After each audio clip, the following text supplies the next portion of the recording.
Hola a todos y bienvenidos a un nuevo análisis. Hoy vamos a meternos de lleno a diseccionar una de las zoonosis emergentes más fascinantes y, seamos sinceros, más letales de la medicina moderna, la infección por ortohantavirus. Para los estudiantes de medicina y médicos generales que nos acompañáis hoy, este patógeno es básicamente una amenaza silenciosa. Está impulsado por factores medioambientales y en la práctica clínica tener un alto índice de sospecha es literalmente una cuestión de vida o muerte. No hablamos del típico virus que se transmite con facilidad en el metro. Es un agente sigiloso donde la ecología dicta cuándo y cómo ocurre la emergencia médica. Así que vamos a desentrañar cómo este patógeno da el salto desde la naturaleza hasta una cama de cuidados intensivos. Para que podáis estructurar bien la información mentalmente, esta es nuestra hoja de ruta. Veremos la etiología y epidemiología global, transmisión y fisiopatología, manifestaciones clínicas y sus fases, diagnóstico diferencial y laboratorio, manejo médico y, por último, prevención y control. Empezamos con el punto 1, etiología y epidemiología global. A ver, el ortohantavirus pertenece a la familia de los buñavirales, pero tiene una peculiaridad biológica brutal que lo hace único. A diferencia de sus primos virales, no tiene un vector artrópodo, es decir, olvidaos de mosquitos o garrapatas en su ciclo primario. En su lugar, el virus ha coevolucionado y forjado una relación simbiótica súper persistente con roedores e insectívoros silvestres. Para el animal, la infección es totalmente asintomática, no le pasa absolutamente nada, pero lo convierte en una fábrica ambulante de virus para toda la vida. Y lo más interesante de esto es que la enfermedad humana es literalmente un espejo del hábitat de ese roedor. La geografía manda. Por ejemplo, en Norteamérica tenemos el virus sin nombre, que lo lleva el ratón ciervo. En Sudamérica, el gran protagonista es el virus Andes en el ratón colilargo. Si nos vamos a Asia o Europa, el viejo mundo se enfrenta al virus Hantaan en las zonas agrícolas. E incluso tenemos un riesgo urbano a nivel global con el virus Seúl, que viaja en la típica rata de alcantarilla. Así que, como profesionales, conocer de dónde viene el paciente y dónde ha estado es el paso número 1 del diagnóstico. Pasamos al punto 2, transmisión y fisiopatología. Aquí es donde vemos la verdadera trampa de este virus, porque el mecanismo de transmisión es rapidísimo e implacable. Funciona así: el roedor excreta partículas virales en su orina, en sus heces o saliva. Entonces llega una persona, entra en un espacio cerrado, pongamos un granero o una cabaña abandonada, y se pone a limpiar o a barrer. Al perturbar el ambiente, esas partículas se aerosolizan, se quedan flotando en el aire, y la inhalación de ese polvo contaminado es todo lo que hace falta. De hecho, la evidencia nos dice que te puedes infectar tras unos pocos minutos de estar expuesto en una estructura con mala ventilación. Increíble, ¿verdad? Vamos con el punto 3. Manifestaciones clínicas y fases. A nivel clínico, el comportamiento del patógeno es como la noche y el día dependiendo de la zona geográfica.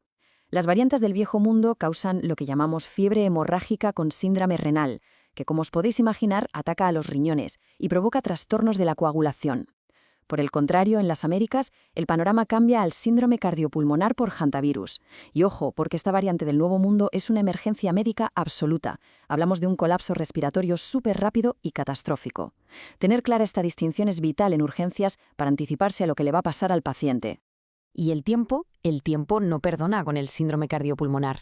Al principio tenemos una fase prodrómica de 3 a 6 días que es engañosamente inespecífica. El paciente llega con fiebre alta, dolor muscular profundo en la espalda y las piernas y, cuidado aquí, síntomas gastrointestinales bastante severos en casi la mitad de los casos. Pero de repente, ¡boom!, caída en picado. En cuestión de 24 horas tras el pródromo arranca la fase cardiopulmonar, tos seca, disnea y una hipoxia galopante causada por un edema pulmonar no cardiogénico.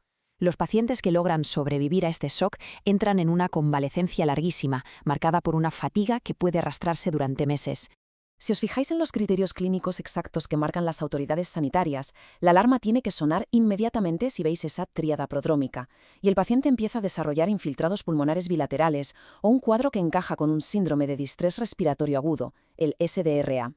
Además, hay pistas tempranas en el laboratorio. Si veis trombocitopenia y un hematocrito elevado por hemoconcentración, eso está gritando hantavirus mucho antes de que llegue cualquier resultado de virología. Punto 4. Diagnóstico diferencial y laboratorio. El gran reto al que nos enfrentamos es que hacer un diagnóstico temprano es dificilísimo, porque los primeros síntomas se parecen a un montón de enfermedades febriles. La lista para hacer el diagnóstico diferencial es larguísima. Hay que descartar desde leptospirosis y fiebre Q hasta neumonías virales severas como el COVID-19, sepsis generalizada o cualquier otra causa de SDR. Ante esta locura de posibilidades, vuestra mejor herramienta inicial no es una máquina, es la historia clínica. Una buena entrevista médica sobre si el paciente ha estado en el campo, si ha limpiado algún cobertizo o ha hecho tareas agrícolas recientes, os va a dar la clave. Pero claro, esa sospecha clínica hay que confirmarla. Y aquí entramos en el gold standard, las pruebas de laboratorio especializadas. En la fase aguda, la serología por ELISA para detectar IgM es nuestra principal baza. Ahora bien, si estamos en una etapa súper temprana, cuando el sistema inmune del paciente todavía no ha empezado a producir anticuerpos detectables, hacer una PCR en sangre o tejidos para encontrar el ARN viral es absolutamente fundamental. Y bueno, la inmunistoquímica también juega su papel, sobre todo cuando toca hacer análisis post-mortem. Nos acercamos al final con el punto 5, manejo médico y tratamiento. Imaginad la situación. Tenéis un paciente en urgencias, a punto de un colapso cardiopulmonar inminente, y surge la pregunta del millón. ¿Tenemos algún tratamiento antiviral específico y aprobado para frenar esto en seco? Pues la cruda realidad de la medicina moderna es que no. Nada de nada. No tenemos ninguna terapia antiviral específica ni hay vacuna aprobada. Es cierto que se han probado fármacos como la ribavirina, pero los resultados en la variante cardiopulmonar han sido francamente decepcionantes. Entonces, ¿qué hacemos? El manejo es estrictamente de soporte vital. Hablamos de ingreso inmediato en la UCI, monitorización hemodinámica superagresiva, intubación temprana si hace falta y poner antibióticos de amplio espectro por si acaso hasta que descartemos que sea una bacteria. Si el paciente entra en un shock cardiogénico profundo, recurrir a la ECMO, la oxigenación por membrana extracorpórea, puede ser literalmente lo único que les salve la vida. Y este número ilustra a la perfección por qué digo que no hay tiempo que perder. La letalidad de la fase cardiopulmonar del hantavirus ronda entre un 35 y un 40%. Es un porcentaje escalofriante. Es una progresión tan rápida que no te da margen para cometer errores, ni te permite relajarte con el manejo de fluidos o la oxigenación del paciente. Y por último, el punto 6, prevención y control ambiental. Como hemos visto, la prevención es vital. La buena noticia es que este virus es extremadamente sensible a la luz solar y a desinfectantes comunes, como la lejía. Así que un buen protocolo de limpieza es nuestra mejor línea de defensa. Es importantísimo educar a las poblaciones en riesgo. Regla número 1, jamás de los jamases se debe barrer en seco un sitio con posibles excrementos de roedores. El procedimiento correcto es ventilar bien, aplicar una mezcla diluida de lejía, dejarla actuar media horita para desactivar el virus y luego retirar todo con paños húmedos y siempre llevando equipo de protección. Para cerrar este análisis, quiero que vayamos un paso más allá de lo puramente clínico y miremos al entorno. Fenómenos climáticos extremos como el Niño traen consigo más lluvias. Eso se traduce en más alimento en la naturaleza, lo que provoca verdaderas explosiones demográficas de roedores, lo que a veces llamamos ratadas. Y esto nos deja con una pregunta bastante provocadora para todos los que nos dedicamos a esto. A medida que nuestro ecosistema cambia y fuerza un contacto cada vez más estrecho entre humanos y roedores, ¿están nuestras urgencias preparadas para detectar y atajar a tiempo el próximo brote de hantavirus? Es un desafío tremendo, donde la medicina de trinchera y la vigilancia medioambiental tienen que ir sí o sí de la mano. Muchas gracias por acompañarnos.